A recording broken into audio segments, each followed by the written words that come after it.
Welcome back to the Alpha Sadat channel, everyone, especially the B1 family. We're broadcasting live from Seventh Element Global Studios. I'm glad to be back home, and we made it safe from a long travel. But I'm here today in the morning to give you a quick hitter of an article that was on my timeline. I had to do a little deep dive myself uh, on the information and tie it into a couple other sources, and you'll see how I do that in just a moment. This article comes out of Vice News. Vice News article. Uh, Title of the article is Police Are Telling ShotSpotter to Alter Evidence from Gunshot Detecting AI.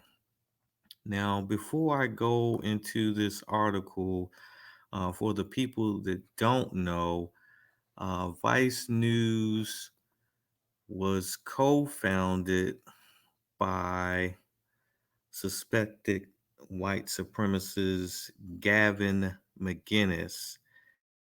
And if you stay with me here, I'm going to bring up his bio because we have to take some of Vice News's information with a grain of salt. Since this gentleman here has founded the company, if we do a quick Google and Wikipedia search, uh, you can see he's stated as a writer, podcaster, far left political commentator. He's a host of a podcast called Get Off My Lawn on the online video platform Censor TV, uh, which he co founded Vice in 1994 at the age of 24. Yada yada. He's drawn attention was his far right political activism and his role as a co-founder of the Proud Boys, a neo-fascist organization.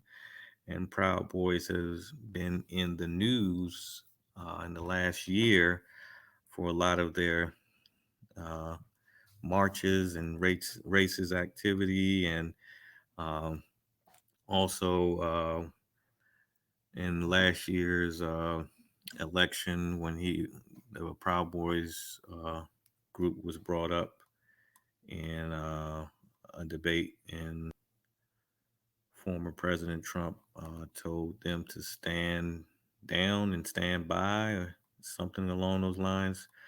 So that's Vice News's a quick background of them.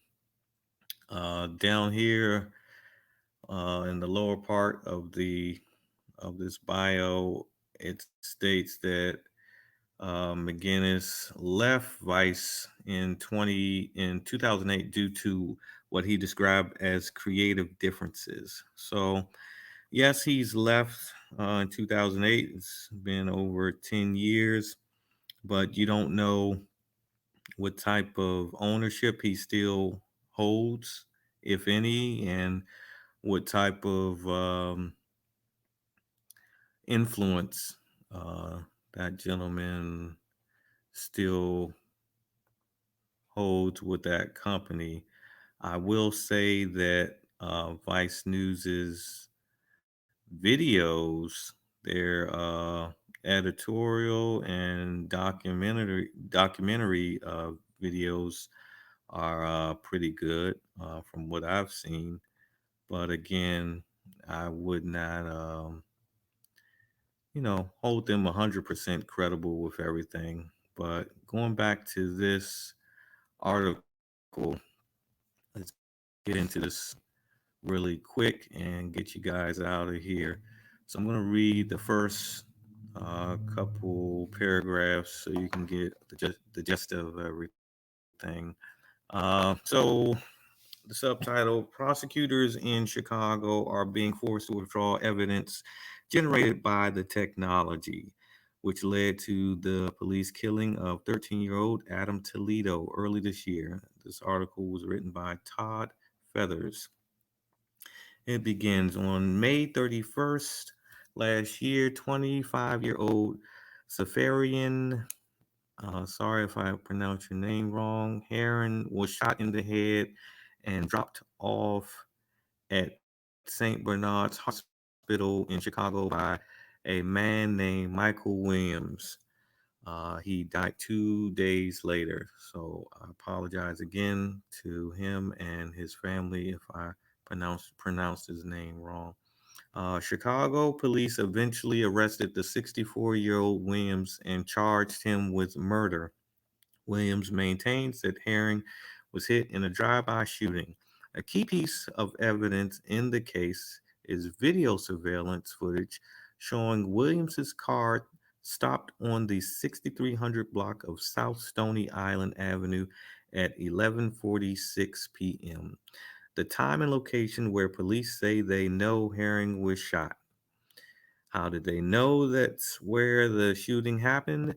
Police said ShotSpotter, a surveillance system that uses hidden microphone sensors to detect the sound and location of gunshots, generated an alert for that time and place. And most of those devices and equipment, excuse me, are mostly on light poles, or up high. Uh, Different cities have different names for them, excuse me. And you can see them mostly as like a speed camera in the same particular area. So carrying on, except that's not entirely true. According to recent court filings, that night, 19 shot spotter sensors detected a percussive sound at 11:46 and determined the location to be 5700 South Lakeshore Drive, a mile away from the site where prosecutors say Williams committed the murder. According to a motion filed by Williams's public defender, or as a friend of mine used to say, public destroyer, the company's algorithms initially classified the sound as a firework. That weekend had seen widespread protest in Chicago in response to George Floyd's murder, and some of the protesting lit fireworks. So I'm not going to go all the way into this article, but in essence, Mr. Williams's charges were dropped and were released because of this inaccuracy in the shot spotters. Carry on further down to this article, they go into the history of the shot spotter and how these patterns are not isolated. Uh, as you can see, in 2016, Rochester, New York, police looking for a suspicious vehicle stopped the wrong car and shot the passenger, Sylvan Simmons, in the back 3 times, and they charged him with firing first at officers. That is surprising, and of course, I'm being sarcastic. That's that's terrible. So, if you guys want to deep dive into that article, I'll leave the URL in the description at the bottom of this video. So, going back to uh, the tie-in, this particular video is from WGN in Chicago. This video report was conducted approximately around 2 months ago, and you can see how all of this correlates. So hang tight and let's check out this video, and I'll be back on the other side.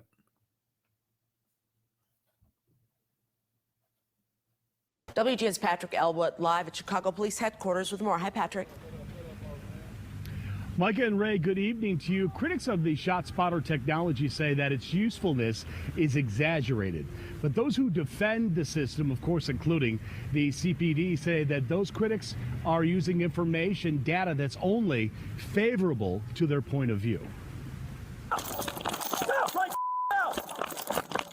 It was ShotSpotter technology that brought police to the area of 24th and Sawyer, which led to CPD officer Eric Stillman chasing Adam Toledo and fatally shooting him a split second after it appears the 13-year-old drops or tosses a gun. CPD credits the ShotSpotter system in helping to identify gunshot locations faster than receiving 911 calls. Over 100 police departments use the California company-based technology that relies upon a network of publicly placed microphones and cameras to pinpoint gunshot locations. Today, the MacArthur Justice Center at Northwestern University's Law School says after a 22-month study of CPD data, it has found that ShotSpotter system mostly unreliable and sends officers too often unnecessarily into predominantly black and brown neighborhoods. It is now asking a Cook County judge to examine ShotSpotter's effectiveness. CPD says it has ShotSpotter in 12 of the city's 22 police districts, and it follows the data into whatever neighborhood that it leads. Today, Mayor Lightfoot says ShotSpotter plays an important part of an overall crime detection system. I'm not confident that those numbers are actually accurate, but here's what I do know. ShotSpotter technology, when coupled with the camera technology that we have in the SDSC rooms, no question whatsoever is a lifesaver. Number one, it allows us in real time to understand what's happened in any given location and dispatch people to help. Number two, in an environment where people are fearful sometimes of calling 911 for a variety of reasons, ShotSpotter allows us to understand that there are those challenges exist that are out there.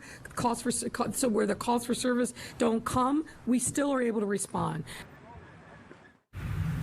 So the mayor went on to add that the homicide clearance rate from CPD over the last year of 60% is due in part because of the ShotSpotter technology, and don't expect it to go away anytime soon, in her opinion. Reporting from the CPD headquarters tonight at 35th and Michigan, Patrick Elwood, WGN News. Ray and Micah, back to you in the studio. Thank you, Pat. As you guys can see, that it was a study done by an independent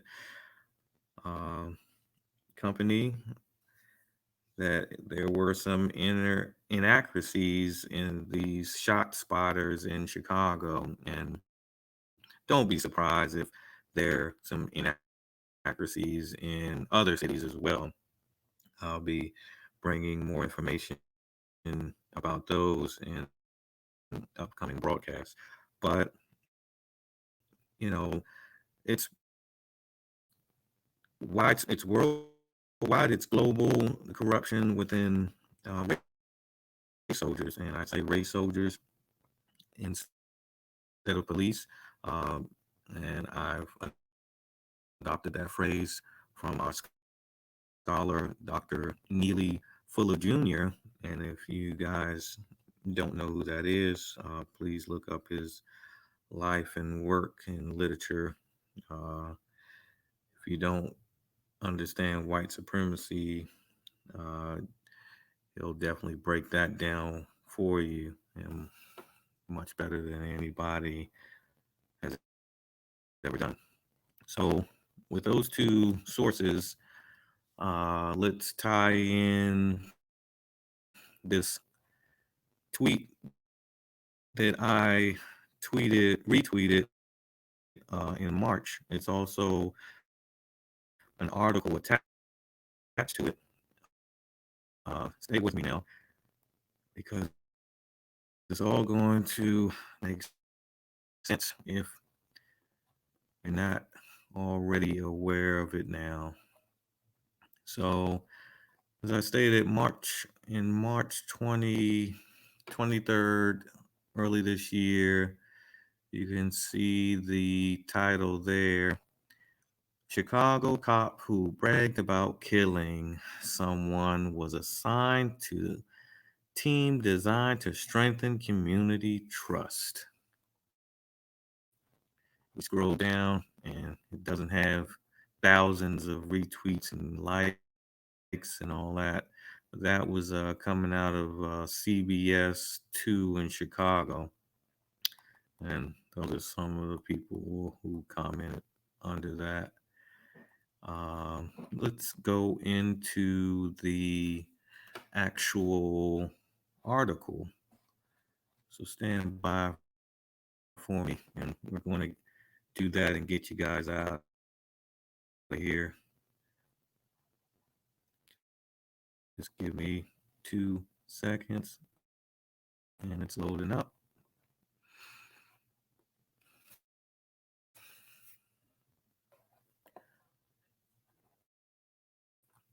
All right.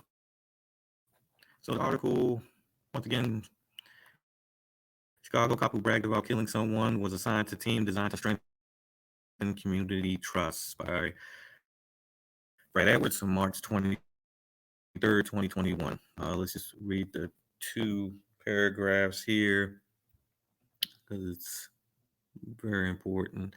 Out of Chicago, a Chicago Police Department officer who bragged on camera about having killed someone spent months assigned to the department's team designed to improve police community relations. Officer James Hunt. Officer James Hunt. Wanted to emphasize that. Who bragged, I killed quote unquote motherfuckers during an obscenity laden rant captured on video in 2018. And isn't it interesting how long that video stayed under wraps and now we hear about it? But carrying on, was assigned to CPD's community safety team around the time it was formed in July 2020. It was intended to combat violent crime and quote build and strengthen community relationships citywide, according to the head of the team, Deputy Chief Mike Bars. So that was in March. I'll leave that website link in the description on that one also. So there you go. I mean, if you're under a rock at this point and don't know what's going on, because of all these quote unquote killings in Chicago, they use that as a dog whistle.